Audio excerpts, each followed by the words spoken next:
Marc Laffineur, maire d'Avrier, député républicain du Maine-et-Loire, est sur le Finnois donc depuis mardi soir. Un séjour marathon qu'il termine aujourd'hui aux îles Australes avant de reprendre l'avion ce soir même.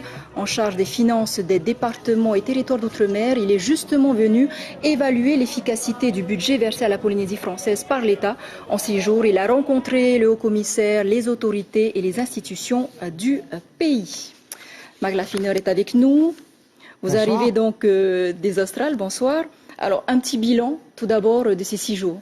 Je crois d'abord que c'était un séjour extrêmement fructueux. Je ne connaissais pas encore la Polynésie, c'était sans doute un tort. Et j'en sors, si vous voulez, d'abord en me disant que l'immense richesse de la Polynésie, c'est d'abord les femmes et les hommes qui y habitent. Vous êtes des concitoyens français qui croient en l'avenir, qui sont toujours souriants, qui sont toujours d'humeur égale, mais en même temps qui prennent leur destin en main. Et je crois que avec la stabilité politique que vous avez retrouvée et qui va permettre et qui permet déjà de pouvoir commencer à faire des investissements qui vont préparer l'avenir et qui vont permettre de retrouver le plein emploi pour toute la population de Polynésie. Alors vous avez pu visiter Rurutu par exemple. Alors en tant que maire, quand on voit la diminution du FIP de 2008 à aujourd'hui et que les communes sont soumises aux exigences du CGCT en matière de gestion de l'eau potable, des déchets, est-ce que vu de Bercy, on a conscience des spécificités polynésiennes?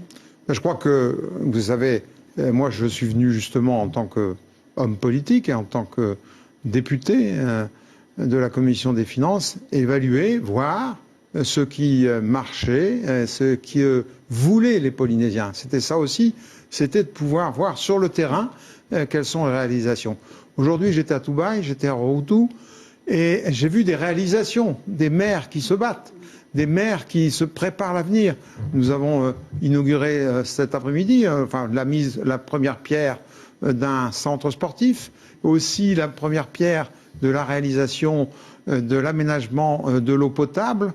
Et je crois que c'est donc deux sujets qui permettent de faire en sorte que l'État et le pays soient à égalité dans le financement de ces investissements et qui préparent l'avenir. J'ai vu d'autres sujets importants sur la pêche, sur le tourisme. J'ai passé la journée d'hier à Bora Bora et je crois sur le logement. Je crois qu'il y a encore beaucoup à faire. Qu'est-ce qui freine justement l'investissement ici ? Pardon ? Selon vous, qu'est-ce qui freine l'investissement en Polynésie française ? Je crois que l'instabilité politique était un frein très important parce que pour pouvoir préparer l'investissement, il faut qu'il y ait des perspectives. Et on ne peut pas changer de perspective. Donc il y a maintenant cette stabilité qui permet justement de repartir sur les investissements. Et c'est, je crois, tout le rôle de l'État d'aider.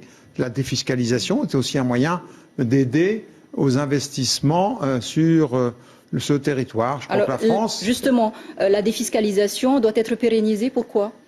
Parce que je crois qu'elle permet, il faut qu'elle soit vérifiée aussi, qu'il n'y ait pas d'abus, qu'il n'y ait pas éventuellement de malhonnêteté.